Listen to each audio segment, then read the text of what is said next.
Good evening and welcome to another program here on Globespan 24/7, our regular Monday night program. Tonight, we are starting with two different time zones, as you all know. Here in the United States and most of Europe, the clock went back 1 hour on Saturday night.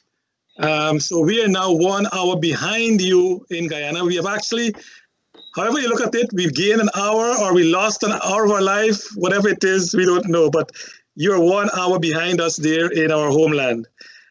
This evening, I want to welcome my co-host, Dr. Euclid Rose, political scientist, professor here at CUNY in New York, that he lectures to grad students and doctorate students in political science. Dr. Rose, welcome to the program.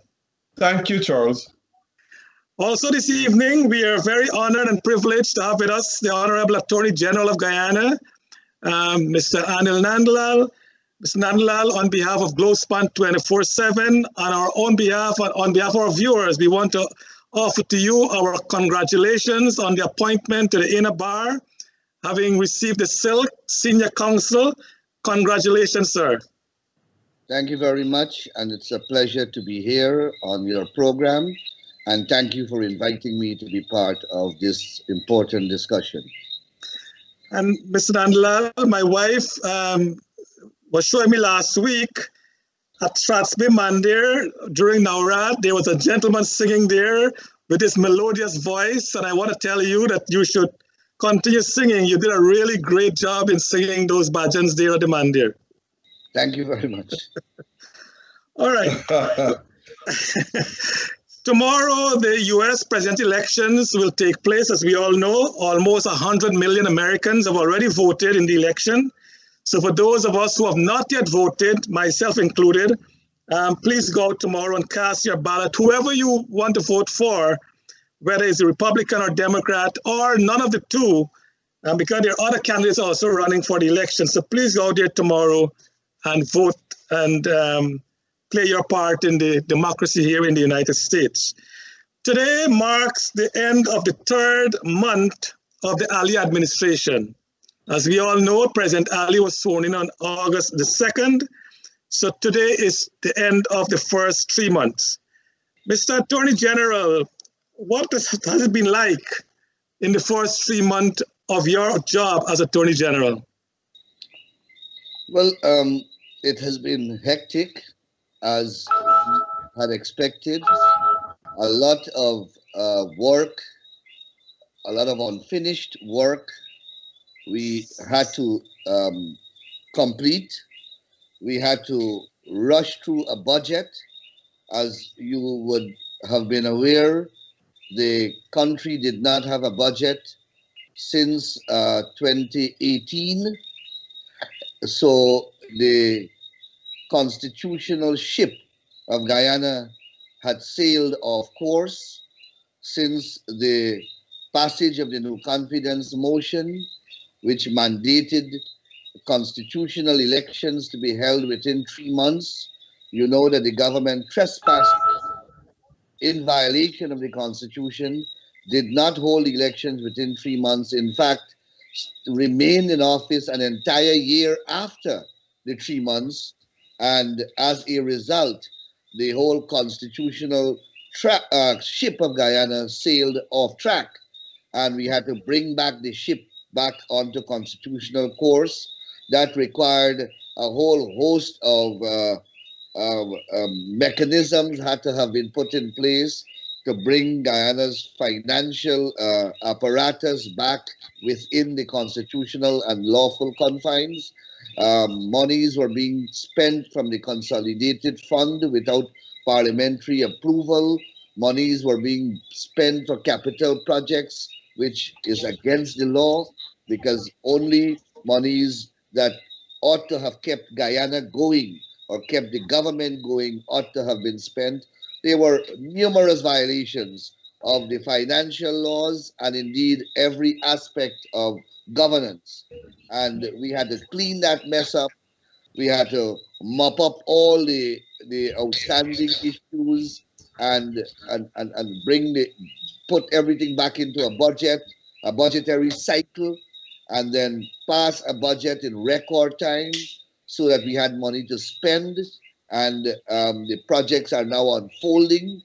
The ministers have been working around the clock to get projects through the tendering process. You know, everything has to go through a tendering process. A large part of government is the execution of capital works as well as current works, and everything have to go through a tendering process. We have been hard at work doing that. Then, of course, you had to deal with political plans in every aspect of the public sector. You had people drawing salaries without qualifications, without any proper job descriptions, without hardly knowing what job assignment they had, what their job descriptions were. There were dozens, if possibly hundreds of sinecure appointments, and many of them are still in the system. Then we had to review a whole host of transactions dealing with the alienation of lands and, and review of contracts. So it has been a real tedious and very difficult 3 months, but we have a good cabinet, we have a good team in government, and we have worked as a cohesive unit. I must say, I must take this opportunity to say that the leadership of the president has been exemplary. The vice president is there to give his mature guidance, and I think we have performed reasonably well in all the circumstances, and you can see the evidence of our accomplishments thus far. We have tried as far as possible to stick very closely to our manifesto promises, and we are doing that day by day. In the budget, of course, you had a series of budgetary measures dealing with the removal of VAT on items that the other administration imposed VAT on, which we promised to remove, on agricultural items, on construction materials, on medical supply, on educational materials, and a whole host of foodstuff. Then we had to do a whole reduction of licensing fees and land rentals and drainage and irrigation fees for the farmers, removal of VAT from agricultural products, fertilizer, and we have been implementing, apart from passing them in the form of policies and laws, you now have to change the accounting mechanism across the country to accommodate and facilitate and execute those policies. We have been doing that. You saw we had to confront COVID. Of course, there has been a recorded increase in COVID, and that has to do with many things. The economy coming back on track, the fact that there were no mechanism in place to track the phenomenon. There were no testing being done. We didn't have masks in the country. We had to bring all of that in and get a medical outreach and a medical program of a national nature unfolding to deal with COVID by itself. We have COVID financial relief in the form of $5 billion unfolding now in all the regions in the country. The education system had to have been adjusted to facilitate our children continuing to prepare for both internal and external exams or online. And we had to also deal with work and getting workers to come out. We had to start back the sugar industry to put sugar workers back on jobs. So there are so many things I can speak about which have happened within the first 3 months that when I reflect upon it as I'm speaking, I think we have done a remarkable feat we have accomplished. If I don't want to sound boastful, but these are solid accomplishments that you can verify for yourself. And I would concur with you, and I think any reasonable Guyanese or any person watching in from outside will give the Ali administration full marks for what they have done so far. I think you guys have done an excellent job. I mean, bearing in mind all the all the challenges that you have had after the perceived dragged out of the election after March 2nd. But Mr. Attorney General, I want to ask you this question, not for a got you answer, but just to bring out it up front. You are the Attorney General appointed by the PPP, but you are Attorney General for all of Guyana.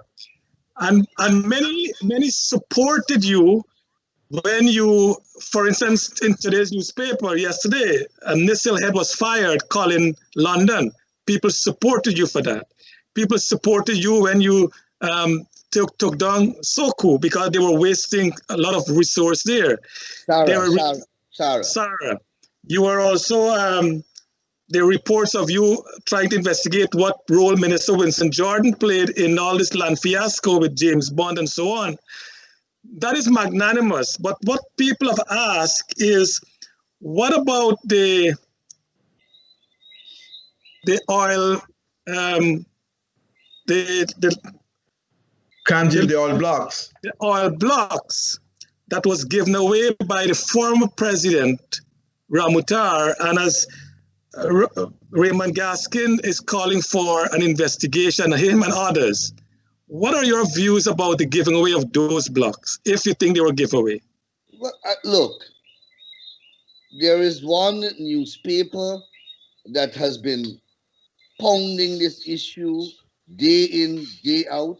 I have asked former President Ramutar to come on this program. I have asked him to go on other television programs. I have asked him to go on Kaiju radio and sit down and explain the circumstances under which those blocks were allocated. Look, at the time when those blocks were allocated, there was a process, and those people complied with the process. We did not, at that time, find oil. ExxonMobil itself, I recall, got oil blocks and gave it up. They gave up. Now they rue that day that they gave up those oil blocks. I think it was Hess or Shell or one of them gave up those oil blocks. Why? Because it was not found to be feasible.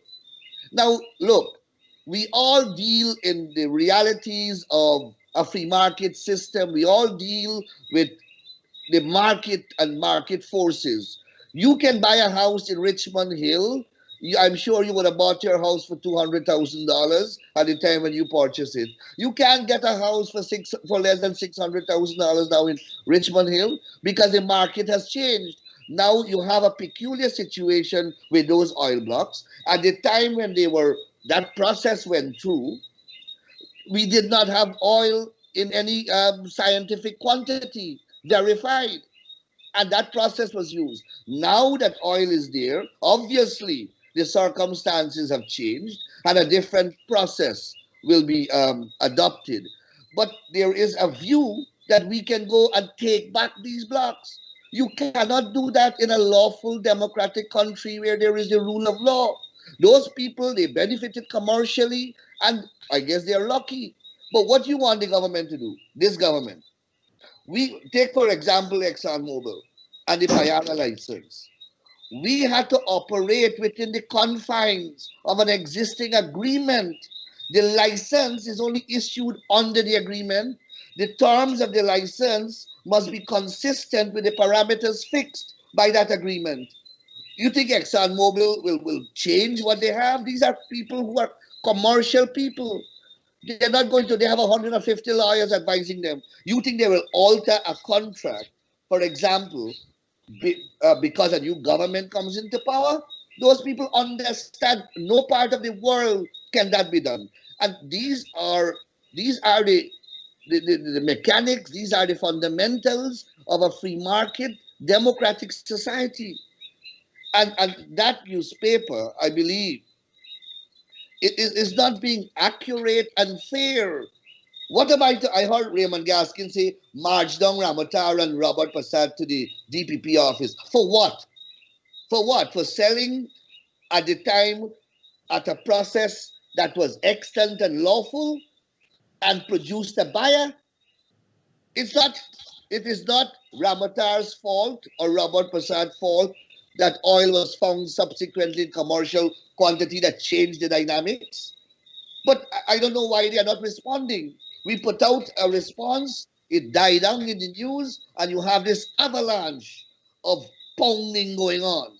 The same thing that the Kaichor News was doing to, 5 years ago or 10 years ago against the PVP government. Corruption, corruption, corruption every single day. And when the APNU got into government, they couldn't find the corruption with Glenn Lal's help, with Christopher Ram's help, with all the people who are gunning for us. The Transparency International, they did 127 forensic audits. What did they find? President Granger himself had to come out and say that there is no finding valid enough to launch a prosecution. They end up charging me for 2 law books. They end up charging Irfan Ali for Pradoville. That is what they end up with. When you hear those people talk, and I am sure you, Subrim, I heard you say it too, the rampant corruption. Where is it? They had all the executive powers 5 years to find this rampant corruption. What did they do? They had a DPP at their disposal. They had a police force. They had SOCU. They had forensic auditors. What did they find? What did they find? But Kaichor News created that narrative that everyone drank the Kool-Aid and they build. And the same thing going on now. I don't even bother with the story anymore. Every time I open the front page, Kaichor and Kanji Block. The people bought it. They wanted that the process. It could have been you and Dr. Rose. You and Dr. Rose could have participated in that process, and today you would have become multimillionaires because of fortunate circumstances, and neither of you would have given it back. Neither of you would have given it back, and this government would not have interfered with your acquisition. That is the rule of law. That is this the vicissitudes of economic circumstances and economic chances and fortunes. All right, Mr. H.E., Mr. Rose, Dr. Once Rose. again, thanks to Mr. Lower Singh for providing us with this platform, and to Devon Bissoon, our technical director. And welcome to this program, Mr. Nandlall. It's a pleasure having you here. Now, my first question to you is this. You were Attorney General prior to 2015, and now again. Can you tell us 2015 experience and the 3 months experience you're having now? What's the difference between those two periods? Vast difference. In 2015, I was Attorney General operating under or in a minority government. We could not have passed a budget. We could not have passed a single piece of legislation. We were at the mercy of the joint opposition. My friend Supreme at that time was in the AFC. They blocked every piece of legislation. So you, Dr. Rose. They blocked every... No, you got it wrong. Hold on. They blocked every piece of legislation that was beneficial to our country because they wanted to pressure the government, hold the government at ransom, topple the government, bring the government to its knees. As a result, we were blacklisted. They used that one-seat majority to topple some massive projects that could have been transformational for our country. Today, had they not stopped the Amelia Falls project, we would have been producing solar energy at hydro energy, at about 25% at the cost that we are now producing fossil fuel generated energy. We would have had a modern hospital, at a specialty hospital at Liliendal. They chop off. They try to kill the Marriott project. Look at the majesty of the Marriott Hotel. Look how important that singular investment has become, because today is the only respectable hotel of global standing existing in Guyana. They try to close down the Berbice Bridge. They caused us to be blacklisted internationally under the CFATF, under the AML-CFT arrangement. So to answer your question, it was radically different. It was a fight every single day to get simple policies passed, get simple legislation passed. I spent most of my days in court trying to get the budget cuts reversed and all the legislation reversed, etc. Today, we have, of course, I am much more mature now. I think I am much more sensible now. I am much more experienced now. But importantly, we have a government that has a majority that makes life very, very easy for the Guyanese people and for us to deliver goods and services to the Guyanese people as we have promised. Imagine if we did not have that majority. They would have been Okay. cutting the budgets all over again. They would have been stymieing our developmental efforts in the parliament and every other aspect of our developmental agenda. Okay. Local government elections are due next year, and you have been quoted as saying that it cannot be held under a Lowenfield or Roxanne Myers who are facing charges. Let me make something very, very clear. I see my comment has been twisted to give the impression that the PPP is not prepared to go to local government elections. The PPP, based upon our track record, based upon our history, based upon our success, based upon our rate of delivery of promises, we are prepared to go to an election any day, at any time, and we are confident that we will win. But we Okay. are also sensible people. You and Dr. Subrim saw the banditry of Lowenfield, the banditry of Myers, the banditry of Mingo. Who in their right mind would want to go to any kind of contest with those people as presiding officers? The Stabrook News editorial today says that Lowenfield should not be allowed to preside over a softball match in a village, more so to preside over national elections. And all I am saying is that an election in any part of the world depends upon public confidence. Right now, the American elections there are clouds hanging over it. Public confidence is not there as it should be. And that is causing problems. When that happens, especially in a country like Guyana, where election excites so much tension, it exudes so much controversy. It's going to an elections where public officials who are in charge of the electoral machinery and the electoral machinery itself being suspect, and those officers not enjoying the confidence of the population, is a recipe for disaster. I am saying things that every Guyanese, sensible Guyanese, would want to say, but may not be, as courageous enough to say. There is no voter in Guyana who wants his vote to be counted and who believes in democracy and democratic elections will ever say that Lowenfield should continue as chief elections officer. And I am not saying this based upon my whimsical and capricious view. I am saying this upon public record that the world, not Guyana, the world can verify. CCJ condemned his conduct. The Chief Justice of the country condemned his conduct. The United Nations condemned his conduct. CARICOM condemned his conduct. The Commonwealth condemned it. The OAS condemned it. 100 countries condemned it. Every political party, other than the one that was likely to benefit from his fraudulent designs, condemned it. That is the basis, and I hope that I hope that this platform allows me to clarify my position, and people will not take my statements out of context anymore. Okay.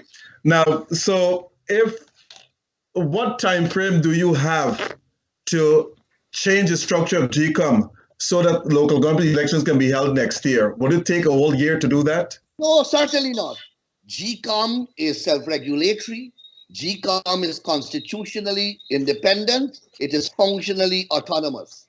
GCOM is made up of 7 commissioners, 6 commissioners and a chairman.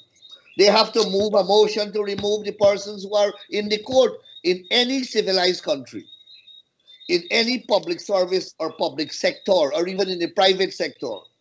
A person holding important statutory positions or public positions, if they are criminally charged, They are asked to step aside until the court determines the matter. That is the civilized way of conduct all over the Commonwealth. Guyana is no different. Well, Mr.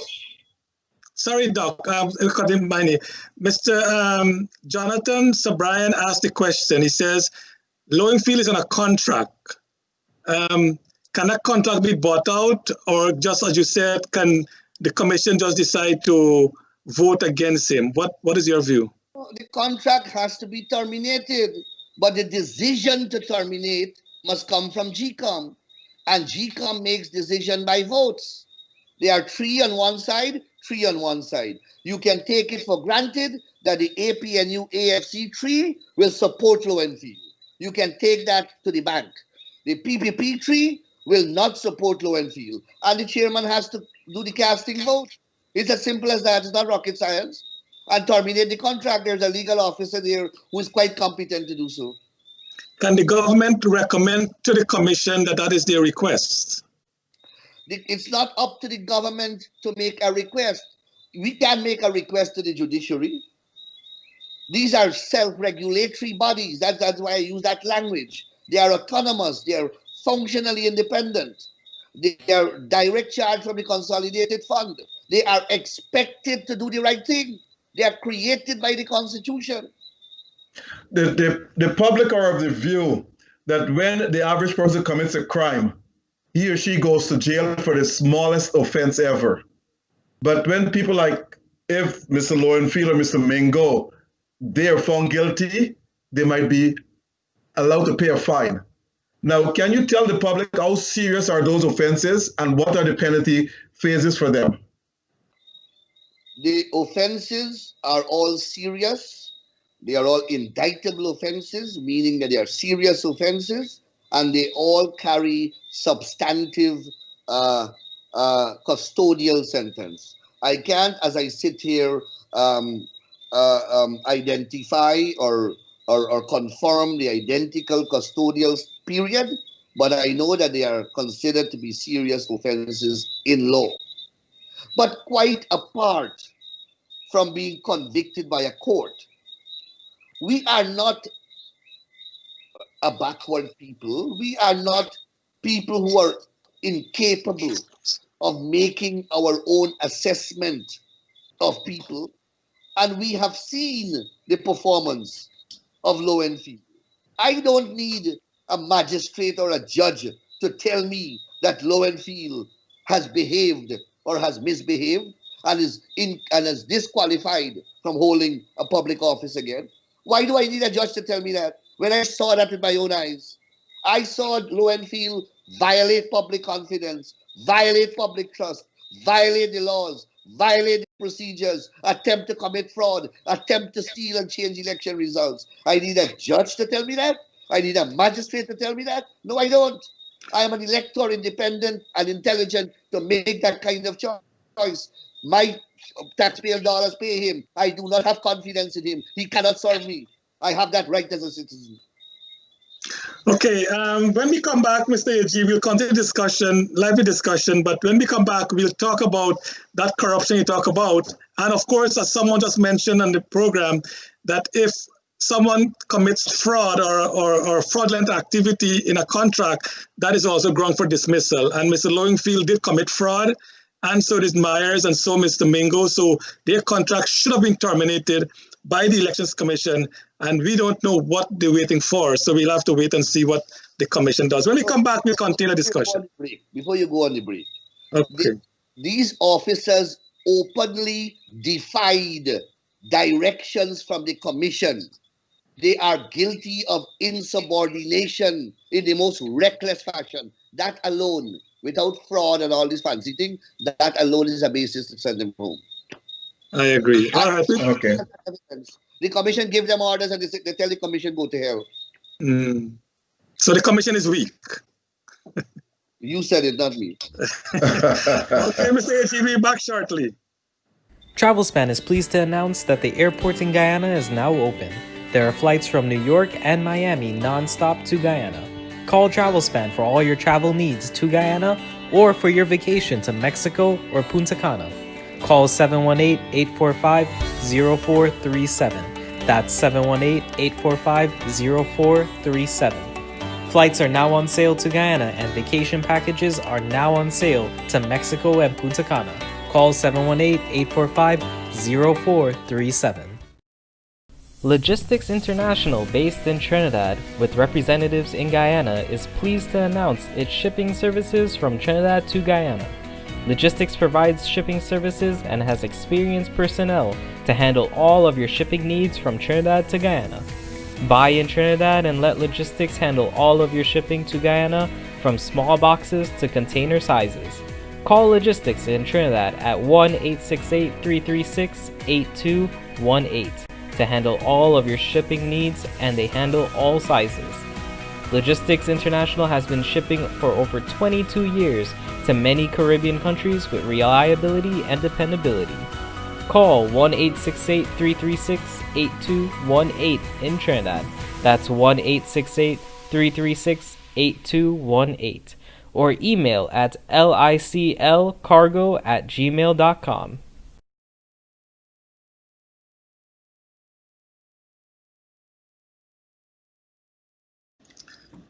Welcome back to our viewers and to the Honorable Attorney General. We want to thank you, sir, for being with us this evening.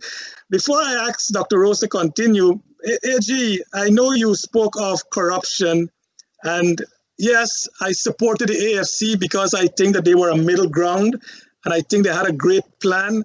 And I think, sir, if you don't mind, in 2015, I think the AFC did offer the PPP to work with them based on certain laws being passed, and I think the PPP also shunned the AFC, and then they went with APNU. So I'm not going to discuss AFC here because they're history now. I did support them. I think they had a great plan, but they also surprised me, and I'm so ashamed to say that I did support them. They have done. When we look at what they did for the last 5 years, I don't think they should ever be in government for the next 100 years. But that's only my view. But AG, before we switch to the topic, you mentioned that, yes, I did mention there was a lot of corruption in the past PP administration. And for your record, sir, I did 2 of the audit after the coalition went into office. And when I come to Guyana, I would want to show you some of the findings that I found. And there was evidence of wrongdoing, whether it's corruption, it's a different story. But there's a lot of things that the PEP did wrong that hopefully should be corrected. So, Graham, let me say to you that I have never pretended to say or profess to say that the PPP is a grouping of popes and pastors and pandits and Maulvis. I've never said so. And I don't think the PPP ever said so. Governing for 23 years, a third world country like this, coming from the history of dictatorship, where you had corruption institutionalized. It was a common part of the country, a common part of the culture here in Guyana to have corruption. And I don't, as I sit here, pretend to say either that we didn't have corruption. I told you I've said openly on more than one occasion that there was corruption. But I am saying to you, not to the level and extent and magnitude that was being portrayed. I am glad you said just now that you did 2 of the audits. And you hear what you said? You found you were not even clear whether it's corruption or wrongdoings. But reading the Kaijo news and listening to the propaganda, one would have thought that when you get the audit, you would have found corruption from day 1 to day 100 of your audit. But you had to, that's why they couldn't do an ordinary audit. They had to do what's called a forensic audit to find the corruption. The amount of corruption that they were talking about, you didn't have to do an audit. You could have do bookkeeping would have picked up the corruption based upon the levels that they were speaking about. But then you had to do an audit. But yet you didn't find it. So you had to do a forensic audit. So deep you had to go and look for it. And when you find what you found, you are describing it as, you're not clear whether it's wrongdoing or corruption. That's the point. Of course it was wrongdoing, brother. No government on planet Earth can exist for 23 years consecutively, and you wouldn't have elements or incidents of corruption and wrongdoing. Okay. But the point I am making, it is the exaggeration that people bought into.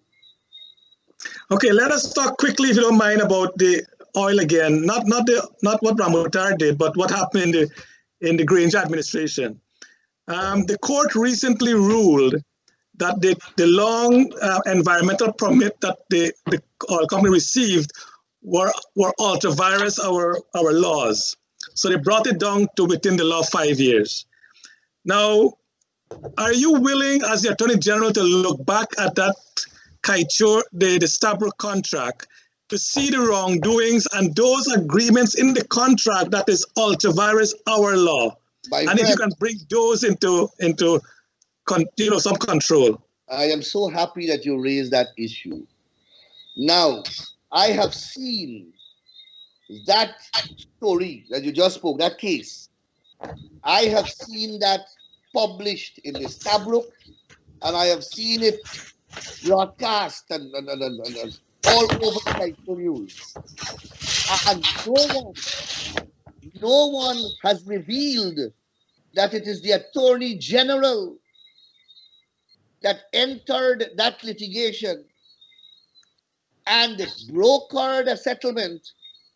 There was a consent order entered at the behest and upon the advice of the Attorney General, advising the EPA that they must adjust the environmental permit to bring it within the law. And I negotiated with Jairam, Senior Counsel from Trinidad, Andrew Pollard from Guyana, and their junior Janki, and brought them to the court in a consensual manner. Not a credit to the government, not a credit. And it is the government that played the most instrumental role in adjusting that work permit, that environmental permit, to bring it. An environmental permit that was signed on the APNU, that the PPP administration, through the intervention of a PPP Attorney General, advised that the environmental permit be adjusted to 5 years to bring it in conformity with the existing regulations at EPA. You see what I'm saying? We don't get credit, and perhaps we are busy, so you don't, and that's the problem with being in government. That's what happened to us after 23 years. My story, I should have been telling it on the front pages of all the paper. But the lawyers did it for their clients. But I feel that they should have been magnanimous enough to recognize the role of the Attorney General. Attorney General, and my hats off to you, sir. I think that's why I'm, in my opinion, and this is you're young in this administration, in this government, but I believe that what you have started, what you have said there, nobody knew that. I didn't know that the government played a part in it. The report didn't state that. So I'm so glad that you have taken it up. Now, having said that, I picked up a pen Saturday to write a letter. But then I said, well, I will convey the impression that I am blowing my own trumpet. So I'm happy, Supreme, that you raised the issue so that you gave me an opportunity to speak about it. You're very well, Mr. AG. But AG, also at the same time, what about other parts of the Trotman agreement that he signed? The blocks, they give 600 blocks instead of 60, things like that. Whatever is there that is not in compliance with our law, are you prepared to look at those as well and bring it in compliance with the law? We have said that we will, you see, we adjusted this license for the Payara license. Yes. We have said that as far as it would be difficult to adjust the contract unless there is mutual agreement between the parties, because contracts can only be altered by mutual agreement. We have said that with every license, we will scrutinize it to ensure that we clip as much as possible the excesses I have asked that the Energy Department of the government do a comparison between the first license and the Payara license.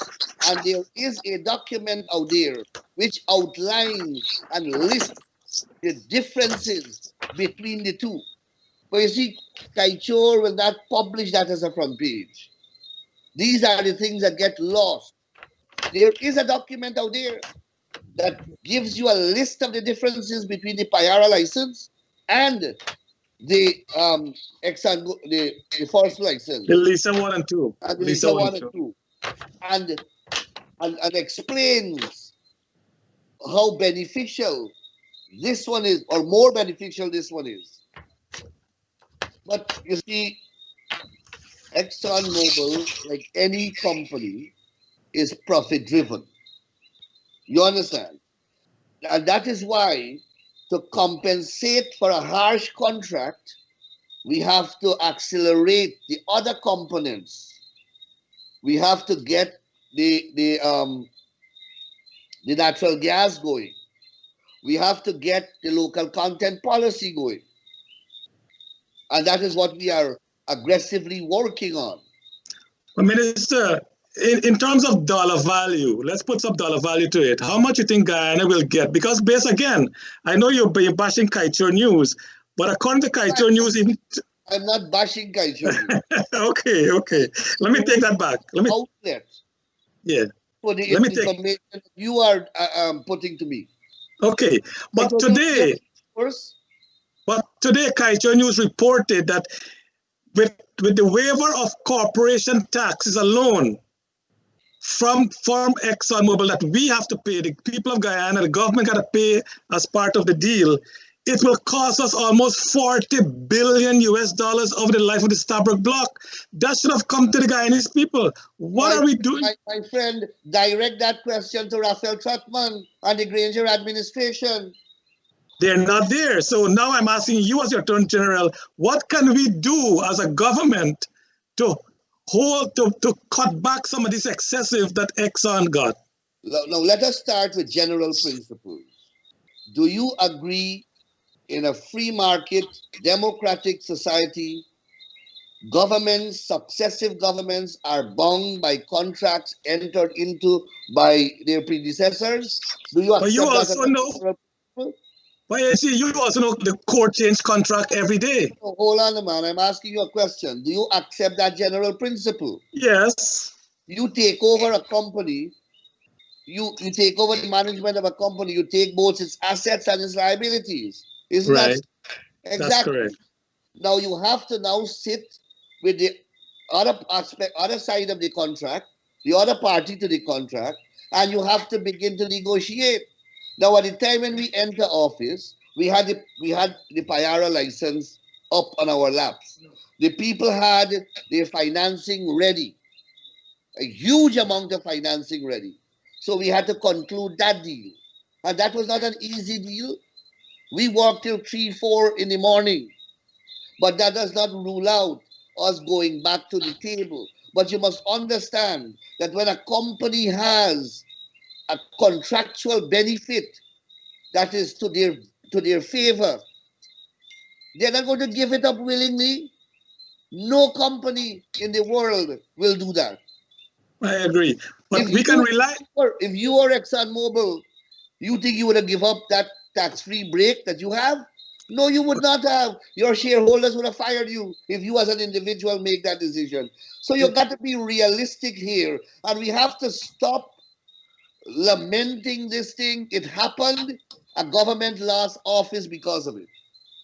So before Dr. Rose come on, can we expect the PPP to at least try to get Exxon on the table to negotiate a better deal for Guyana? If you saw my letter in yesterday's paper, we could have had a signing bonus with 9 billion barrel, almost $2 billion signing bonus. We got 18 million US. Yes, my brother, I'd go and hang Raphael Trotman and David Granger for that. You can't hold me responsible for what they have imposed upon my back. I know. I am as frustrated as you are, and I am confined. The option is to terminate the contract and let ExxonMobil sue Guyana for damages. Okay, Mr. Nandlall. And create the ripple effect that will have internationally. Mr. Nandlall, it has been said, and everyone has said it, that the oil money will help to build infrastructure and to develop Guyana. But I'm putting a question to you. Don't you think the average person in Guyana should have some direct benefits from the oil money? Not this year and probably not next year. For example, there are 291,000 households in Guyana.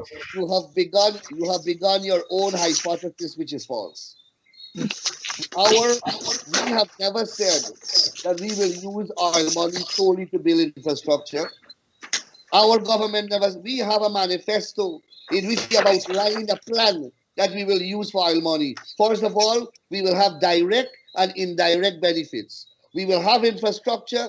We will have monies going to educational programs. We will use it to supplement our agricultural industry. We will use it to mechanize, to diversify and industrialize agriculture. We have a pension scheme. We have a medical insurance scheme that money will go towards. We will not share out $1 million to every Guyanese. We are not going to do that kind of stupidness, but we are going to ensure that in a deserving way, you get greater old age pension, etc., etc. We never said we're going to put it in infrastructure. And that's the problem with these. I listen to many of these programs, and unfortunately, you have guests who are unable to correct the host. And the host begins on a platform that's wrong. And the whole discourse gone awry. Well, somewhere down the road, I'm telling you what I read from different people in the party. But you said you're not going to give Guyanese individual any money. Nobody's asking for $1 million. But don't you think it's fair to the average Guyanese? Because you can do all the increase in salary increase in old age pension and so forth. But that might be disproportionate to some people who might not be getting old age pension. So I'm saying to you, don't you think that they should inherit part of it? We have 291,000 households in Guyana. And maybe at Christmas, you give them a 3,000 US or 2,000 US dollars. My friend, I am not saying that will not happen. Look, we have not received great amount of finance from the oil, but we are giving $25,000, 125 US per household for COVID. We have given 100 million to frontline medical workers to fight COVID. We have given over $28 billion in VAT-free. Electricity is now VAT-free. Water is now VAT-free. And we have removed VAT from a whole host of items. We have actually put in the economy over $80 billion in direct cash flow. And that is without any money from the oil. The point I am making is that we have different policies that will unfold. Where the money will come from? The money will come from the oil, and it will come from various other industries. Okay. So you're saying at the later time you will probably consider giving the people direct cash. We want to give you here. We spoke about 50,000 scholarships, 20,000 scholarships per year. We are going to deliver that. Where that money will come from? Is it what would a young person at age 20? What does he deserve more? I don't know, 10,000 US dollars or a scholarship value 10,000 US dollars, where he can go and educate himself rather than give him the fish, teach him how to fish so that he can look after himself after that. He doesn't depend upon that fish. Okay, my next question to you then is this.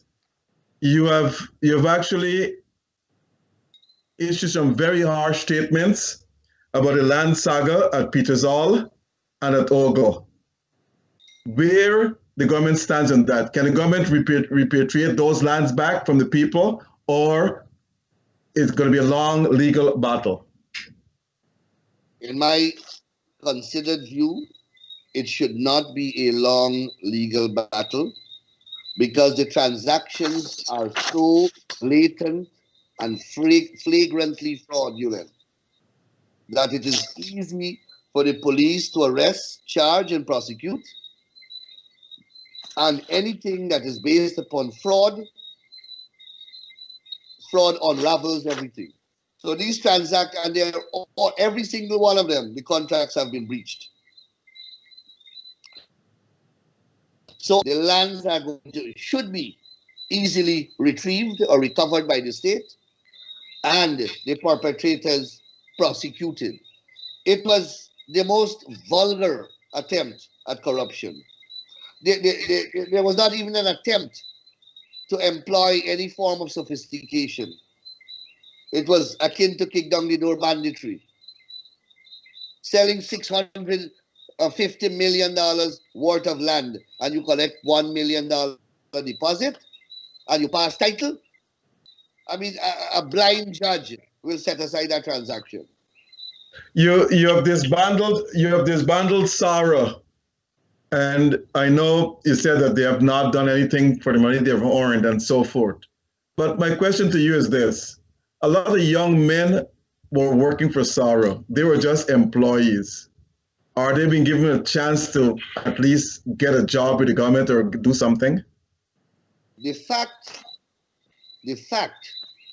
that what has been revealed or what have been revealed over the last 72 hours occurred under the nose of SARA provides me with every justification, and provides the government with every justification to have disbanded that unit. This 72 hours of public disclosure alone justifies that decision without more. But you have asked a very important question. We have said to those persons that we have their resume. I have a whole file of their personal file, and we are in the process of finding jobs in different sectors. The SOCU has to be strengthened. The Guyana police force has to be strengthened. Now is not long ago where policemen do detective work without the help of financial analysts, computer analysts, fiscal investigators. You need all of that. SARA has among its ranks, the political deadweights aside, some very qualified people. We have their resume, and they are going to be employed, because we need to build the investigative capacity of the state in order to get proper prosecutions done. We have to equip our forensic lab. We built that lab and left it there equipped. It used to be run by the police force. They took it away from the police force, put it under the Ministry of Public Security, and go and see the lab now. It's a ghost town. We don't have a fingerprint expert. We don't have a ballistic expert. We don't have a handwriting expert. We don't have a forensic analysis. How can you win a case? How can you win a case in the court? So we have to build back all these capacities. And we have been negotiating with the Canadians, with the Americans, with the European Union people, with the ambassador of India, the High Commission of India, to get personnel, technical personnel, to bring them here to work, as well as to train. To train is what we need. So Guyanese will remain here with the skill. All of that are projects that will unfold. But what we have inherited is in standard keeping with what the PNC leaves whenever it leaves office. Destruction. And the PVP has to build back. That has been the story of Guyana. Well, we are hoping that they will never get back into power again. But coming back to what Dr. Rose has mentioned, and what we read for the last 3 months, AG, is that there seems to be so much malpractice in the past administration. You might need to employ all the attorneys in Guyana, and you might employ everybody else of forensic knowledge to help you unravel what is. I know you mentioned about different. We'll talk about that later on. AG, I want to move on to this problem with Venezuela, the Venezuelans in Guyana. We have read one Venezuelan woman was murdered on the west coast of Demerara last week. A Venezuelan guy, chopped the foot of another Guyanese, and he died subsequently. There seems to be some problem with the Venezuelans and the Guyanese. What are you doing about it? Well, we have what the last administration did everything they were doing had a political element in it. You know this thing, Barnamism? Barnum could not have done anything without a political dimension. The difference between these sets and Barnum was highly intelligent. This set wanted to mimic Barnum, and they didn't have the mental makeup to do that. So they create this citizenship thing that they put Felix to run. Felix ran it like a cake shop. He rent a tent, for example, that he forgot that he rented a tent, and we have and a tent value 300,000 Guyana dollars, we have to pay $10.5 million in rent. You understand? Just a tent to put in the ministry. So we don't know what Felix was doing with the records, with the immigration records.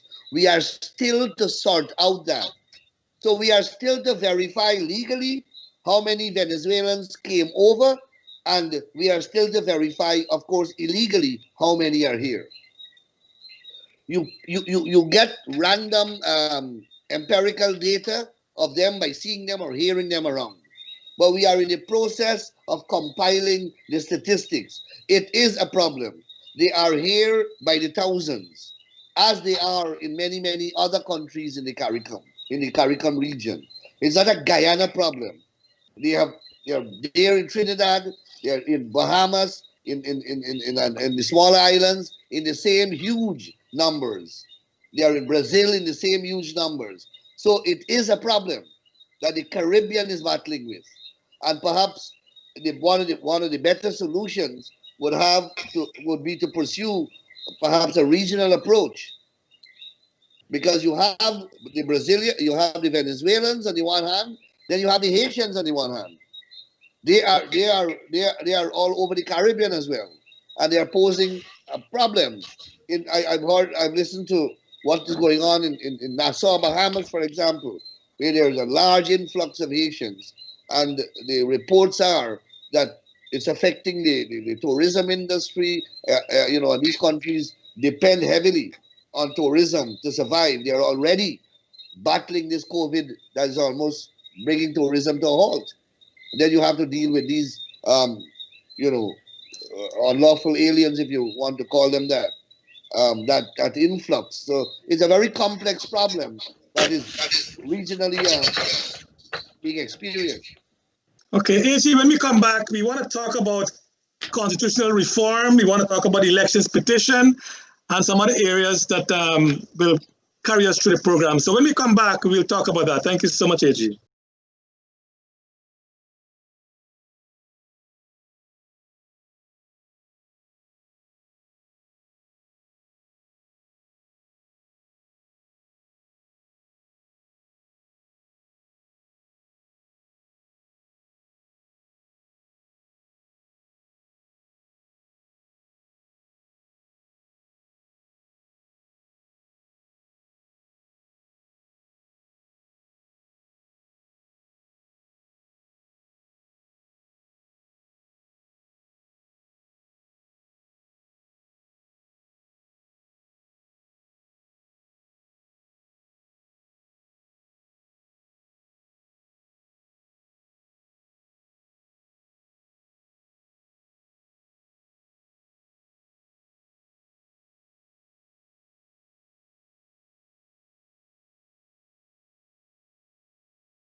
Cannot travel due to COVID? Then treat yourself or your loved one with a gift. Purchase it online, then let TravelSpan Shop and Ship take care of the rest. TravelSpan is now offering a shop and ship program to Guyana and Trinidad. Cheap rates plus tracking and multiple offices in Georgetown, West Coast Demerara, and Berbice to take care of your package. Treat yourself and ship your Christmas gifts early this year. In Guyana, 227-1701, and in New York, call 347-238-2201. That's 227-1701. And in New York, 347-238-2201. Let TravelSpan and Globespan take care of your online shopping and shipping. Welcome back to Globespan 24/7. We want to thank our viewers for staying with us. We have the outspoken, dynamic, and indeed Attorney General who can stand up to anything that you would ask him tonight. And I think he has done remarkably well in explaining to us exactly what he and his government is doing to ensure the Guyana and Guyanese are the ones who are on top. We want to invite again our viewers, please make contribution to this program, whether it's $5, $10 a month. Guys, a cup of Starbucks is $5. Save one a week and give a contribution to Globespan. We can continue this program. We want to do these programs every single day of the week, but it costs, it needs funding for it. So if you want to see this program expand with different moderators every day, please contribute. Also, the airport in Guyana is open. For those who are traveling to Guyana, please book your flight through Globespan, TravelSpan. They will get a commission on their ticket, and that will help. A part of that will come to help also defray the cost of this program. We don't get no pay. We don't pay the AG for being a guest on our show. We don't pay Dr. Rose. I don't get paid. No one gets paid.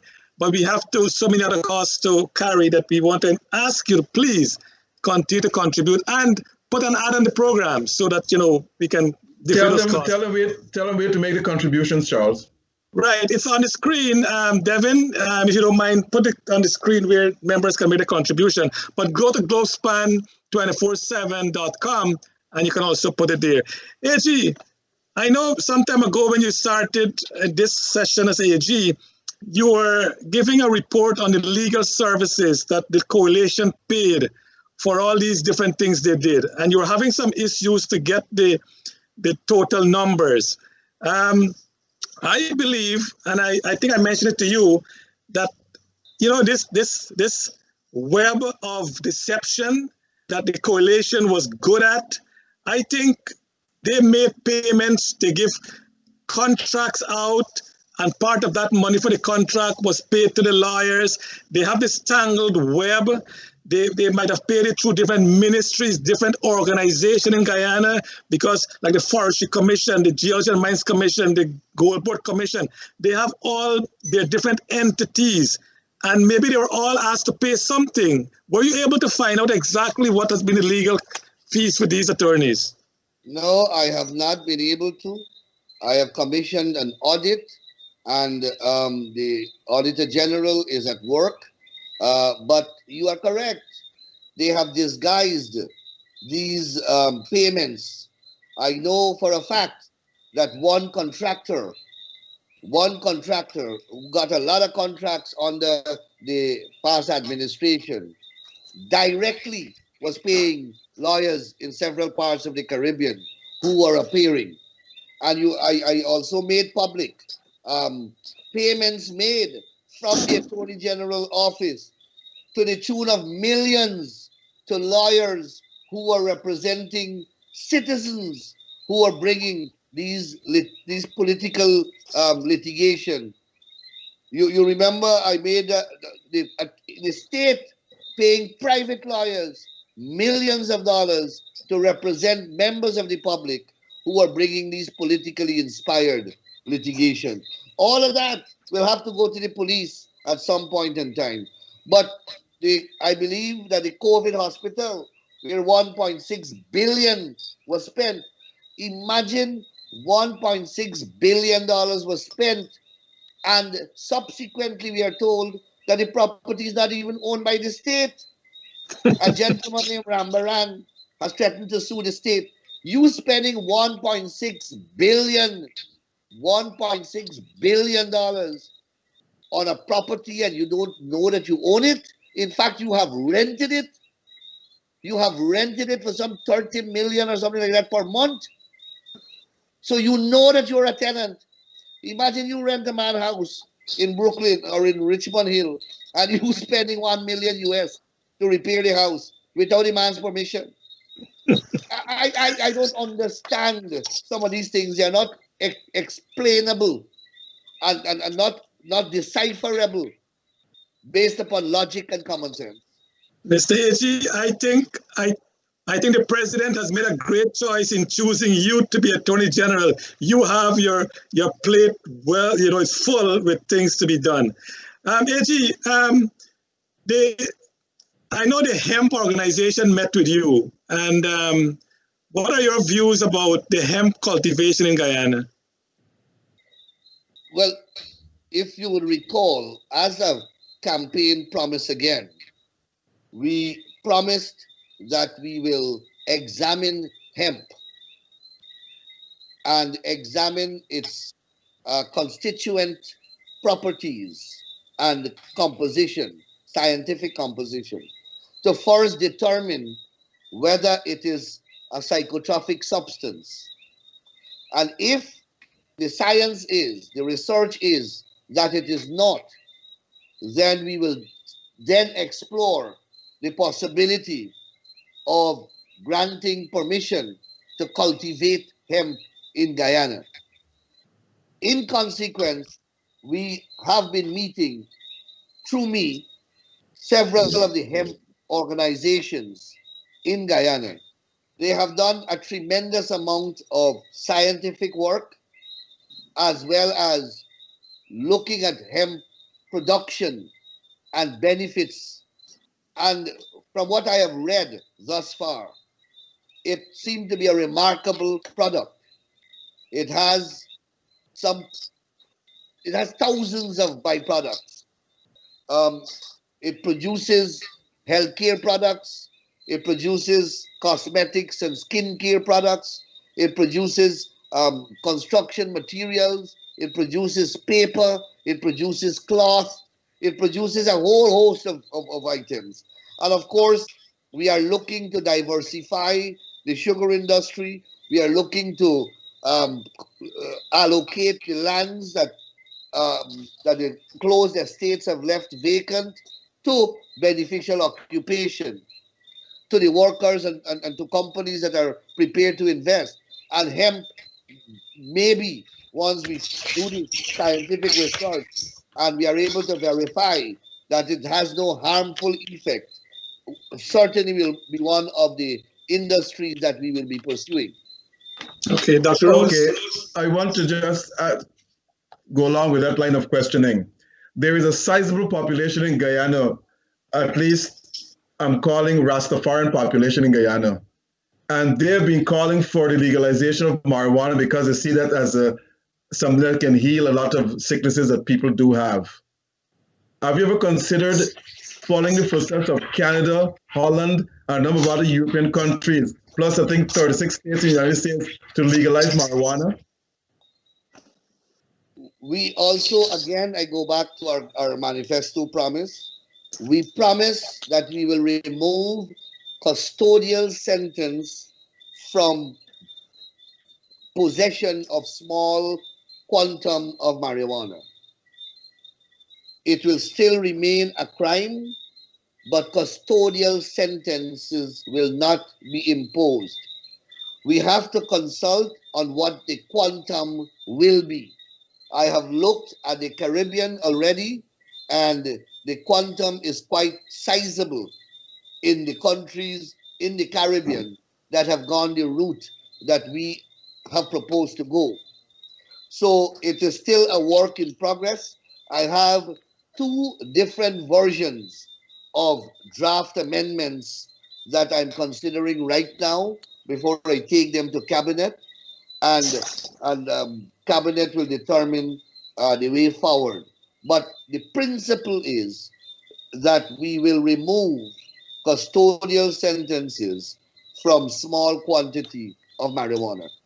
But it will still remain a crime, but we will put in the law penalties such as community services, not even fine, community services, because fines will lead back to imprisonment if there is an inability to pay the fine. Mr. Nandlall, we had this quarters at success, and some people are complaining, including one member of the NISIL board. He resigned because he said the way the government treated those squatters were inhumane. Now, do you think the squatters were treated fairly? Look, in my view, first of all, there has been a public misdescription of that activity at success.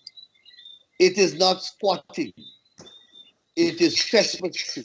Squatting implies some degree of occupational longevity. Those people went on the land after we got into government, in August month only, and attempted to hurriedly erect structures. That is not squatting. That is land grabbing. That is reckless criminal trespassing. And trespass is a criminal offense, and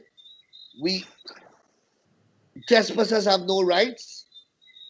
We spent 2 months trying to get them off the land. Look, politics, as I've said to someone, is not necessarily a popularity contest. Being in government is not a popularity contest. You have to take decisions that are sometimes harsh and adverse to a small grouping for the public good. Now, you have thousands of people living in success. Those people have been exposed to an ordeal that is indescribable. You don't know it because you only hear the trespassers' version, because only that is being shown on TV. Those people have been made prisoners in their own homes. The trespassers run through their property, break it down, threaten them, they have turned a tranquil community into a terror zone. That's the first thing. Secondly, they have chopped and beat each other down there. One man's hand was chopped off completely as they attempt to grab land. Thirdly, there is no facility there for housing, no potable water, no drainage, no public health system, in an environment and in an era when there is a fatal pandemic. You have nothing there to accommodate people living. These people were all in homes before August 2020. And suddenly they become homeless with 13 and 14 children with nowhere to go. Now, okay. Hold on. The government has said we have a housing program that is catered for everybody. Right now, there are 60,000 applications in a backlog system dating back to 2004. Guyanese of all walks of life have been patiently waiting for their lands to come through a process. Is it fair for them who continue to parent, continue to make the sacrifices and wait for the system to deliver, for other people now to behave like criminals and just take lands because they feel that there's a change of government and there may be a change of circumstance? And government cannot tolerate that. It is not in the public's interest. It is not in the interest of the country. Secondly, we have earmarked that land for certain developmental projects and also cultivation for Gaisuku. We can't just determine because a group of people decide that they will want to go and live there, that's the end of the matter. Then we are not a competent government. If we allow that to happen, then what stops another group in another area to go and take over another vacant land? And then the whole country becomes an entire national squatting zone or trespassing. So we gave, just 1 minute, 2 months notice in the national newspapers, on the television. We send the police, we send NISIL, we send Gaisuku, we send the government, we send several ministers to speak, to beg, to cajole until the ultimate excess actions were taken. So there was a process before we arrived at the stage that we arrived at. We are not comfortable. I am not comfortable with any Guyanese being treated that way.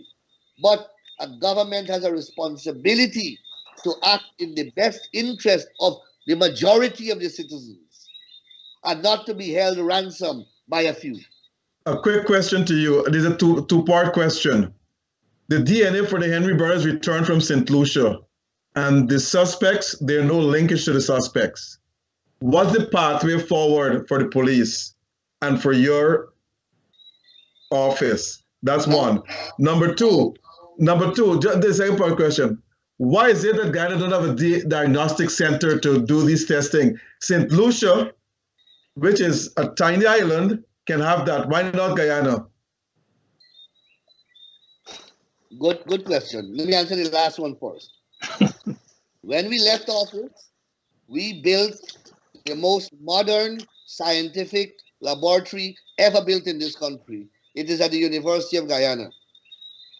By 2015, the lab was completed and they were to put the equipment in and staff it. We left government then. Compliments of Yuan Sugrim. Ramjatan took over. Ramjatan took over. And that is what he has left there, a white elephant. So, as I just said before, I just listed the inadequacies of that facility. And as I said, there is work in progress to furnish it with both technical personnel as well as the requisite equipment needed to function in the manner contemplated. So the other question, we said from the beginning that the Henry killing was politicized and was used to fan racial flames. You had politicians out there as soon as the bodies were found, and they already jumped to conclusion. I distinctly remember two, Sherrod Duncan and this young lawyer boy, Wade.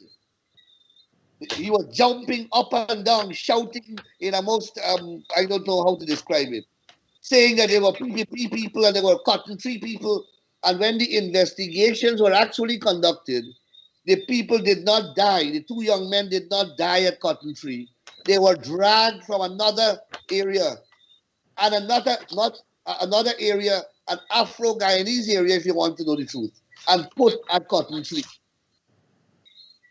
So, and then you had the RSS report that said that the RSS report, the team that came from CARICOM, they reported in their investigative report that, and these are not Guyanese police, these are regional police, that they spoke to the Henry family, and the Henry family told them that a politician visited them and told them to lie to say that the murder was racially motivated and politically influenced.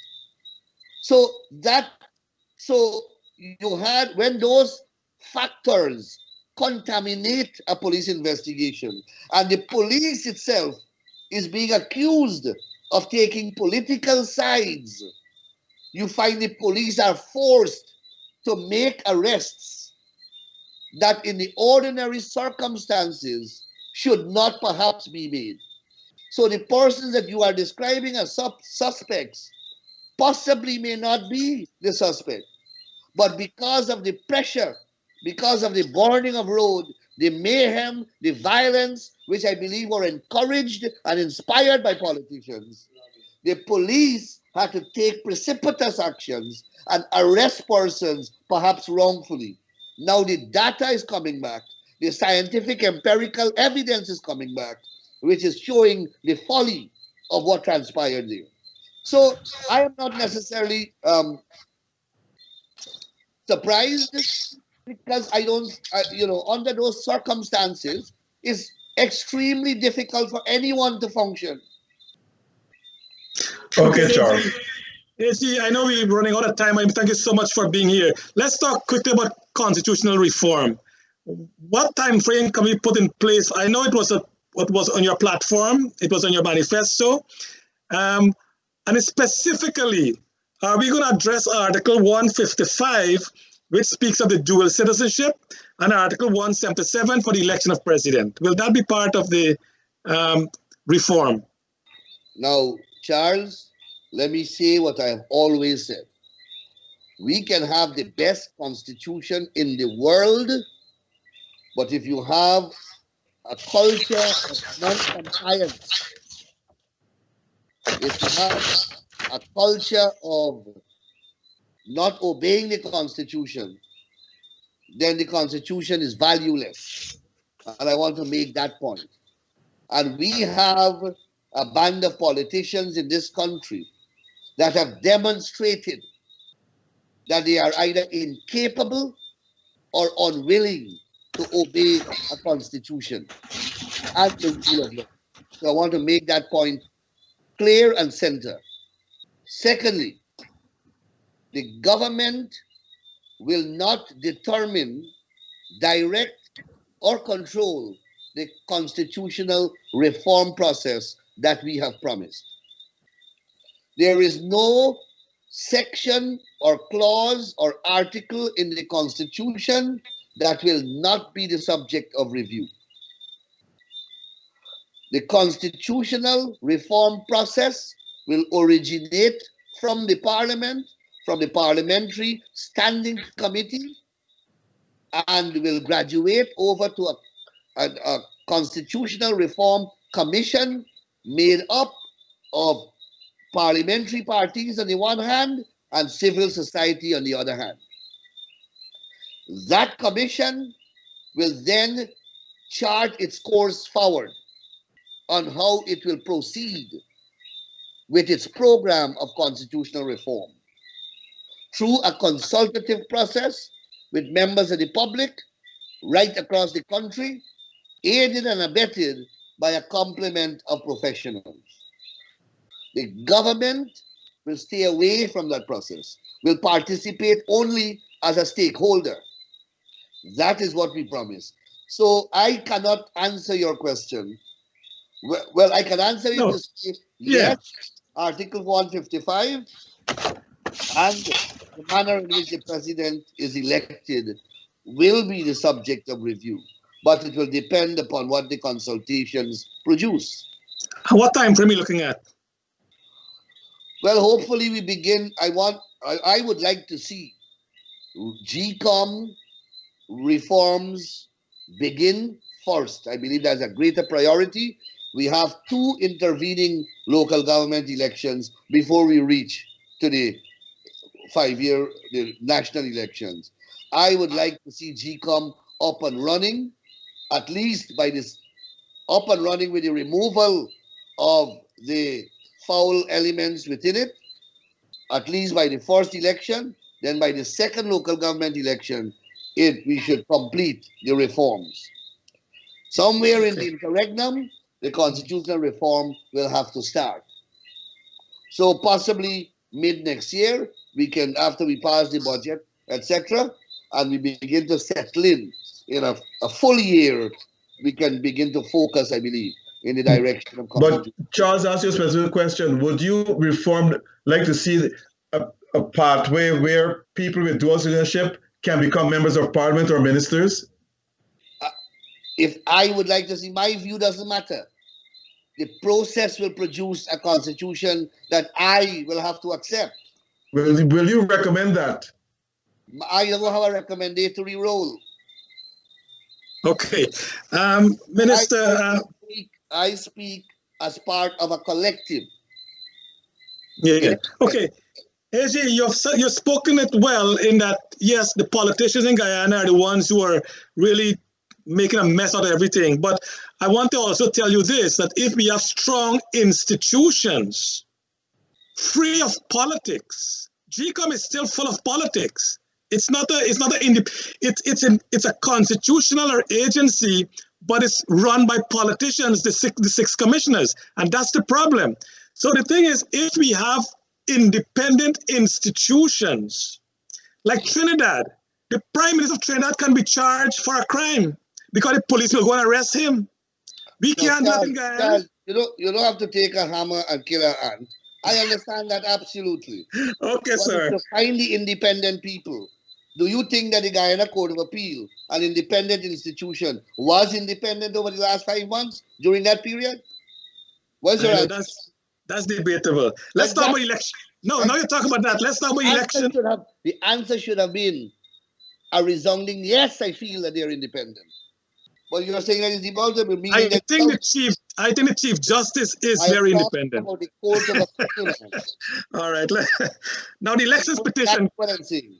I know. What are your view with the election petition? Will it gonna fail? What's gonna happen in your view? I believe that the elections petition, as I've said before, is well, you have to understand what the election petition is based on. There are two.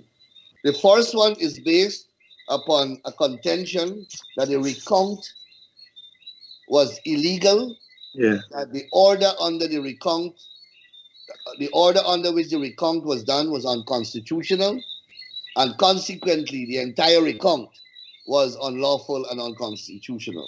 But did the court rule on that already? My view is that the court has already pronounced on those issues. Though the court said that it should come by way of a petition, and they have brought it by way of a petition, I believe the court has made sufficient pronouncements surrounding that issue for one to conclude that there has been pronouncements on that issue already. So I believe that that one will fail. That's my view. The other petition has to do with is a constellation of the allegations that they have made. 15,000 dead people voting. Charles Sugrim in New York voted. Dr. Rose voted from Brooklyn.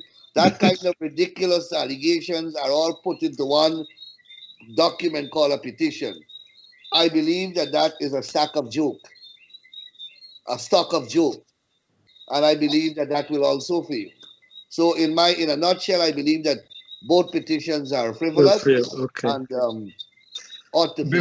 All right. Before we Dr. go, I got a quick Rosen, question. yeah. I got a quick question for you. You mentioned tonight to Charles that when a contract is signed by a previous government, the new government cannot break that contract. You mentioned that in relation to foreign companies like Exxon and so forth. You can break the contract once you're prepared to deal with the consequences. Anybody can violate a contract. Okay.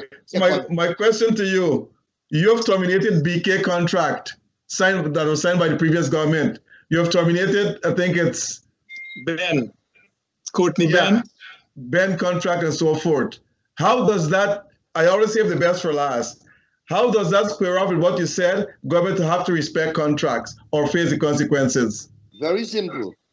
Every contract has terms, and each contracted party is bound by the terms of the contract. And if they breach the terms of the contract, a contract in any civilized society has a termination clause. And the innocent party has a remedy. One of the remedy is termination of the contract in addition to taking the matter to court. Now let's take the BK contract. The contract supposed to be completing by March 2021. March 2021, that's 5 months from now. The contract is less than 10% completed. You only have to be 14 days outside of the stipulated time, according to the contractual terms, and one party can terminate. The Courtney Ben contract was signed almost 4 years ago, and they're up to now. There is not a building up. There is not a building up, and these persons have drawn millions of dollars. Look at the Ministry of Health building. The contract was for $362 million for a period of July 2017 to July 2018. In November 2020, the variation work is $513 million, almost 200% of the contract price, and only 70% of the work completed.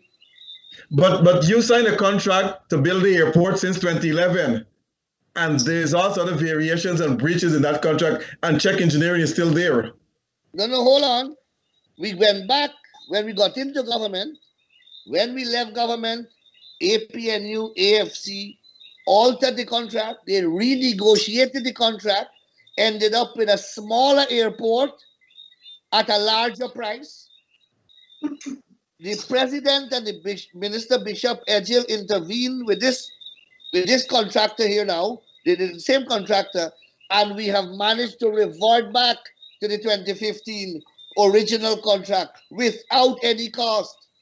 So we now get back 8 bridges as opposed to 3. APNU AFC renegotiated a contract, a larger contract. They got a smaller airport but a higher price. We have managed to reverse that, and we are back down to the original contract. One last question: why there is not a finance minister? We have said that a finance minister will be appointed in due course, but that's a question you should pose for the president.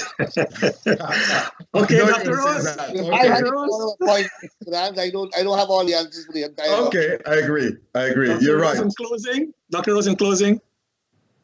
Oh, well, I must thank you very much for being here, and you answered your questions very, very, I will say, honestly, and you were very, very practical and candid.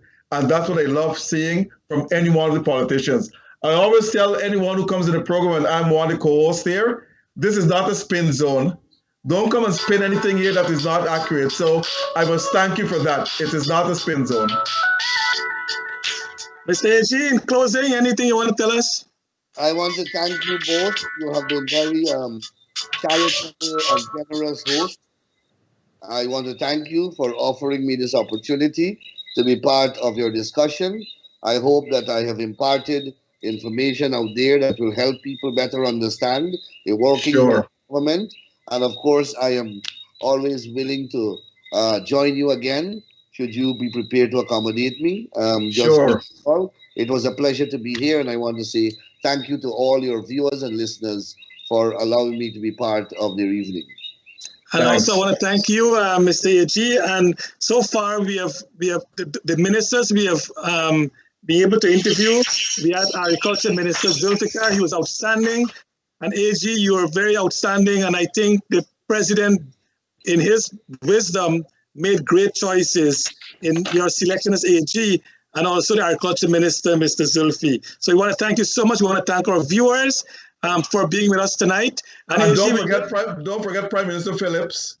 Yes, we have Prime Minister Phillips as well. And I want to thank all our viewers for being here. I want to thank Nohar Singh for making this platform available, to Devin for being our technical specialist. And again, I want to encourage all of you Guyanese Americans who have not yet voted. In a few hours, the polls will be open. I'll be going tomorrow, and I'll vote for President Trump. I know some of you don't like that, but I believe that all of us should go and exercise our rights tomorrow as we vote whoever we want to be the next president of our country. Mr. AG, again, we want to thank you so much. You have been magnanimous. You have been very open. As Dr. Rose said, you have not spin anything with us. You have said it as it is. And that's what we expect from this program. So the Guyanese, the viewers can make their own opinion based on what happened in our discussion. So again, thank you. And to our viewers, thank you so much. God bless us all. And remember, when I come to Guyana, I'll take you on that invite. Yes, certainly. Okay, AG, thank you so much.